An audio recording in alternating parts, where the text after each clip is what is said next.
कसे आहात विद्यार्थी मित्रांनो, कसा चालू आहे अभ्यास? तर युनिव्हर्सल कोचिंग इन्स्टिट्यूटच्या डिजिटल प्लॅटफॉर्ममध्ये आपलं सर्वांचं मनापासून स्वागत आहे. तर मित्रांनो, आपण जी स्वाध्याय मालिका सुरू केलेली आहे, तर गणित विषयाची 3.3 हा स्वाध्याय आज आपण घेऊन येत आहोत.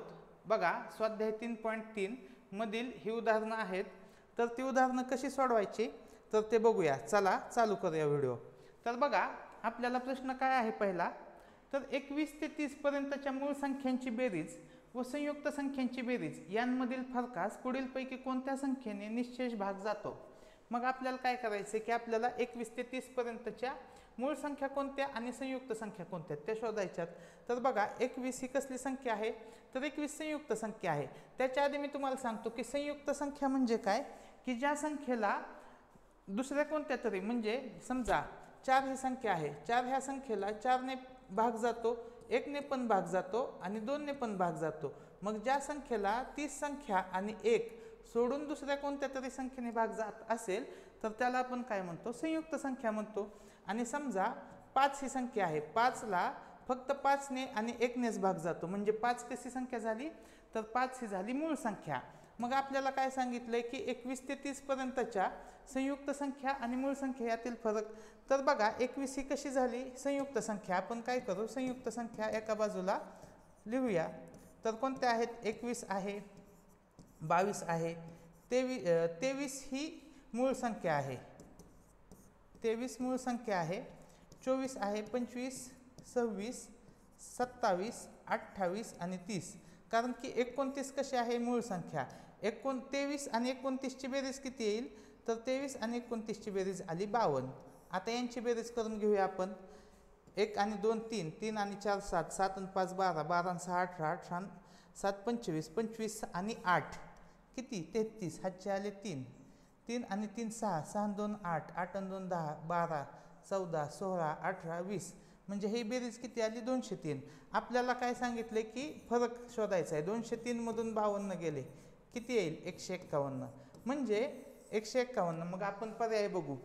3, 151 ला 3 ने भाग जातोय का, बघा 5 आणि 1 6 आणि 1 7, म्हणजे अंकांची बेरीज 7 झाली. 7 ला 3 ने भाग जात नाही, म्हणजे ह्या संख्येला 151 ला 3 ने भाग जात नाही. मग आपण पुढची संख्या चेक करू की पुढे काय दिले, 151 ला फिक्स 151 ने तर भाग जाणार, हे तर निश्चित आहे. मग आपण पर्याय बघू की पहिला पर्याय इलिमिनेट झाला, 151 क पाहिजे तुमच्या योग्य उत्तरामध्ये, क हा पर्याय पाहिजे. मग बघूया, पहिला पर्याय इलिमिनेट झाला, मग दुसरा पण पर्याय इलिमिनेट झाला कारण की ते ब हे पर्याय दिलेला आहे. आणि चौथा पण पर्याय इलिमिनेट झाला कारण पर्यायामध्ये काय पाहिजे, क. तर आपलं उत्तर काय आलं, पर्याय क्रमांक 3. वाटल्यास तुम्ही चेक पण करू शकता की बघा 97 किती 153, म्हणजे 17च्या पाड्यात 151 येत नाही. आणि दुसरी गोष्ट, जर तुमचे पाडेपाठ असतील तर 21 सत्त किती 147 आणि 22 सत्त किती 154, म्हणजे 7च्या पाड्यात पण 151 येत नाही, म्हणजे उत्तर काय आलं आपलं पर्याय क्रमांक 3. पुढील प्रश्न बघूया आपण. हा प्रश्न बघा, 2x अधिक 3 ही विषम संख्या आहे. 2x अधिक 3 ही कसली संख्या आहे, तर ही विषम संख्या आहे बघा, बरोबर. तर त्या पुढील क्रमाने येणारी तिसरी विषम संख्या. मग ज्या वेळेस आपल्याला विषम संख्या दिले आणि पुढील पण विषम संख्या शोधायचे, त्यावेळेस आपण काय करतो, पुढील संख्या जर पुढील संख्या शोधायची तर त्यामध्ये आपण 2 मिसळतो. पण आपल्याला कितवे मिसळायचे, तिसरी शोधायचे, म्हणजे 2 ला कितीने गुणावं लागेल, 3 ने. म्हणजे आपल्याला 2x अधिक 3 मध्ये किती मिसळावं लागेल, 2 आणि 3 चा गुणाकार 6. काय उत्तर येईल, 2x अधिक 9. 3 आणि 6 ची बेरीज किती आली 9. पर्याय क्रमांक 4 आपल्या प्रश्नाचे उत्तर असेल. पुढील प्रश्न बघूया आपण. पुढीलपैकी कोणत्या संख्येची जोडी ही जोडमूळ संख्येची नाही. आता जोडमूळ संख्येची व्याख्या आपण केलेली आहे की 2 मूळ संख्या आहेत आणि त्यांच्यामध्ये कोणती संख्या आहे, संयुक्त संख्या आहे. 1 ते 100 पर्यंत किती जोडमूळ संख्या आहेत, तर एकूण 8 जोडमूळ एकूण किती जोडमूळ संख्यांची जोडी, तर 8 जोडमूळ संख्यांची जोडी आहे. मग त्या जोडमूळ संख्या कोणत्या कोणत्या आहेत, बघा 3 आहे, 5 आहे, 5 आहे, 7 आहे, 11 आहे, 13 आहे. म्हणजेच काय की 3 आणि 5च्या मध्ये एकच अंक आहे आणि ती कोणती संख्या आहे, तर ती आहे संयुक्त संख्या. 5 आणि 7 मध्ये कोणती संख्या आहे, 6. 6 कोणती संख्या आहे? संयुक्त संख्या. तर ही जोडमूळ संख्येची व्याख्या आहे. तर मग बघूया आपण. बघा 11 आणि 13 मध्ये एकच फरक आहे, 12. 12 संयुक्त संख्या आहे, म्हणजे हे उत्तर ही कोणती झाली? जोडमूळ संख्येची जोडी झाली. आपल्याला नाही विचारले. बघा 41 आणि 43 मध्ये 42 येतं, 59 आणि 61 मध्ये 60 येतं. तर हे सगळ्या काय झाल्या? ह्या जोडमूळ संख्येच्या जोड्या झाल्या. पण 7 आणि 11 मध्ये किती संख्या येतात? 8 पण येतंय, 9 पण येतंय, 10 पण येतंय. किती अंक आले पाहिजेत? तर एकच अंक आला पाहिजे. म्हणून ही जोडमूळ संख्याची जोडी नाही. पर्याय क्रमांक 1 आपल्या प्रश्नाचे उत्तर असेल. पुढील प्रश्न बघूया आपण. पुढीलपैकी असत्य विधान कोणते? 2 समसंख्यांची बेरीज समसंख्या असते. मग हे कसं चेक करायचं? बघा 2 + 4 यांची बेरीज किती? 6. म्हणजे 2 समसंख्या आहे, 4 समसंख्या आहे, 6 पण समसंख्या आहे. म्हणजे हे विधान कसं आहे? तर हे विधान योग्य आहे. पुढील विधान बघू. 2 विषम संख्यांची बेरीज. मग 3 ही विषम संख्या आहे, 5 पण विषम संख्या आहे, त्यांची बेरीज काय येईल? 8. 8 कसली संख्या आहे? समसंख्या आहे. म्हणजे हे पण विधान योग्य आहे. पुढील विधान बघूया आपण. 2 संयुक्त संख्यांची बेरीज. आता संयुक्त संख्या आपण सांगितलं की ज्या संख्येला ती स्वतः संख्या आणि एक सोडून दुसऱ्या संख्येने भाग जातो, ती म्हणजे कसली संख्या असती? तर ती संयुक्त संख्या असते. मग कोणत्याही संख्येची बेरीज करा तुम्ही, तर ती सम किंवा विषमच येणार. आपल्या संख्या मालिकेत सम आणि विषम हे 2च अंक आहेत. एक तर सम बेरीज येणार किंवा विषम बेरीज येणार. म्हणजे हे विधान कसं आहे? तर हे विधान योग्य आहे. वाटल्यास आपण चेक करू की संयुक्त संख्या घेऊ 6 आणि दुसरी संयुक्त संख्या घेऊ 9. बेरीज काय आली? 15. विषम संख्या आली, बरोबर.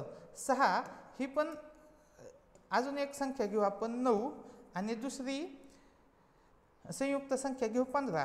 15 आणि 9ची बेरीज किती आली? 21, बरोबर. 15 आणि 9ची बेरीज आली 24. म्हणजे काय आली? समसंख्या. म्हणजे दोन्ही पण बेरीज पॉसिबल आहे. त्याच्यामुळे हे पण विधान योग्य आहे. आपल्याला कोणतं विधान शोधायचं आहे? तर अयोग्य विधान शोधायचं आहे. मग पुढे बघा. 2 मूळ संख्यांची बेरीज मूळ संख्याच असते. आता मला सांगा, 2 ही संख्या मूळ संख्या आहे आणि 3 ही संख्या पण मूळ संख्या आहे, बरोबर. आपण नाहीतर पुढची संख्या घेऊ. 3 ही संख्या मूळ संख्या आहे आणि 5 ही संख्या पण मूळ संख्या आहे, बरोबर. आणि 3 आणि 5ची बेरीज किती आली? 8. 8 मूळ संख्या आहे का? नाही. म्हणजे हे विधान काय आहे? तर हे विधान चुकीचं आहे. आपल्याला चुकीचंच विधान शोधायचं आहे. पर्याय क्रमांक 4 याचे उत्तर असेल. पुढील प्रश्न बघूया आपण. 2769 नंतर येणारी 5वी समसंख्या. 2, 7, 6, 9 नंतर येणारी कोणती समसंख्या शोधायची? 5वी. मग आपण 2669 ही कोणती संख्या आहे? विषम संख्या आहे. मग याच्या लगतची समसंख्या कोणती असेल? 2770, बरोबर.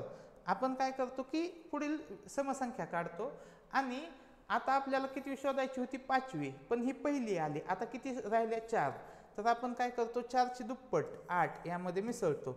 म्हणजे 2778 ही काय झाली? 2769 नंतर येणारी 5वी समसंख्या आहे. मग पुढे काय म्हणले? 2769च्या आधीची 7वी विषम संख्या. आधीची 7वी विषम संख्या म्हणजे 7ची दुप्पट 14, यातून वजा करावी लागेल. काय येईल? 2755, बरोबर. मग पुढे काय म्हणलंय आपल्याला? विषम संख्या यांच्या दशक स्थानी असणाऱ्या अंकातील फरक. म्हणजे आपण यातील फरक घेऊया. 2755. मग याच्या दशक स्थानी काय आहे? 7 आणि 5, बरोबर. 7 आणि 5 मधला फरक किती येईल? 2. पर्याय क्रमांक 3 आपल्या प्रश्नाचे उत्तर असेल. तर असे सहज सोपे प्रश्न आहेत. फक्त ते वाचताना अवघड वाटतात, पण आपण सोडवायला लागलो किती सोपे वाटत आहेत. बघा, लहानात लहान सममूळ संख्या. लहानात लहान सममूळ संख्या काय आहे? 2 आहे.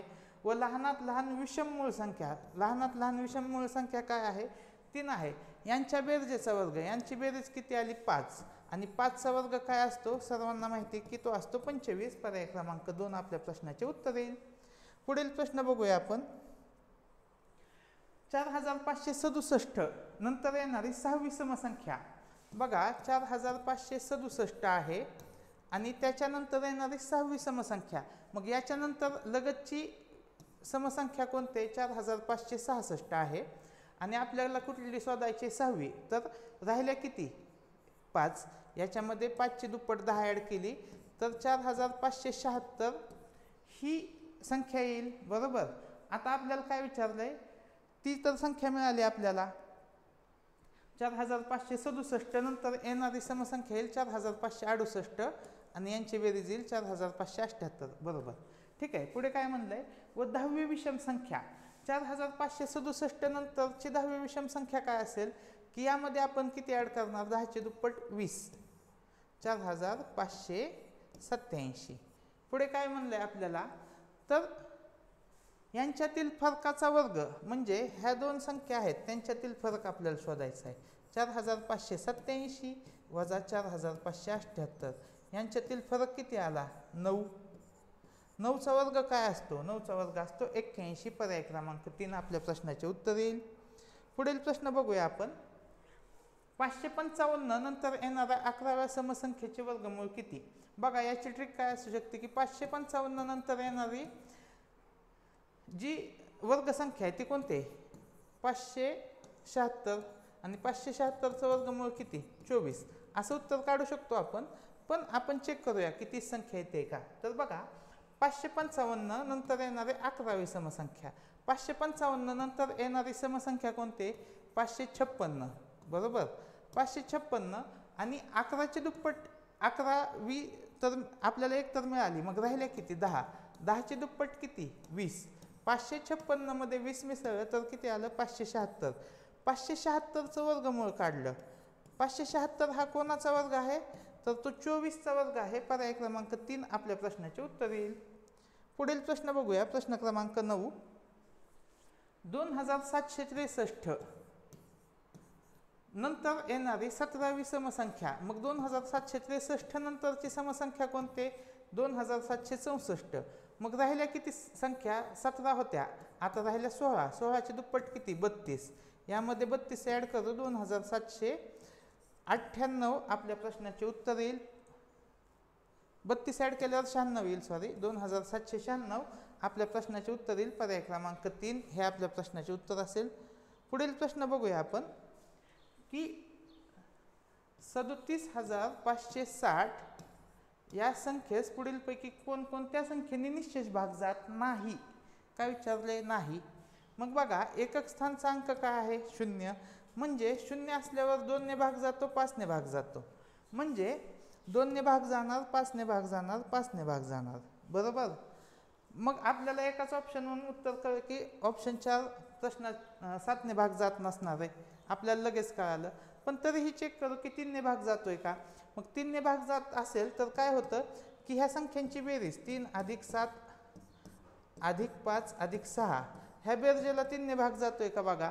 7 आणि 3 10 आणि 5 15, 15 आणि 6 21, 21 मध्ये 2 आणि 1 ची बेरीज 3, 3 ला 3 ने भाग जातोय की. म्हणजे ह्या संख्येला 3 ने भाग जातोय. मग कोणत्या संख्येने भाग जात नाही, तर पर्याय क्रमांक 4 ने भाग जात नाही. आपल्याला कोणत्या संख्येने भाग जात नाही हे शोधायचे, तर त्याचं उत्तर येईल पर्याय क्रमांक 4. तर हा व्हिडिओ तुम्हाला कसा वाटला, इन्फॉर्मेटिव्ह वाटला असेल तर आपला व्हिडिओला लाईक करा आणि आपल्या मित्रांपर्यंतही हा व्हिडिओ पोहोचवा. तर कमेंट सेक्शनमध्ये काही चेंजेस हवे असल्यास तर तेही मला कळवा आणि आपला चॅनल सबस्क्राईब करा आणि तुम्ही कोणत्या गावातून हा व्हिडिओ बघताय तेही मला कळवा. धन्यवाद.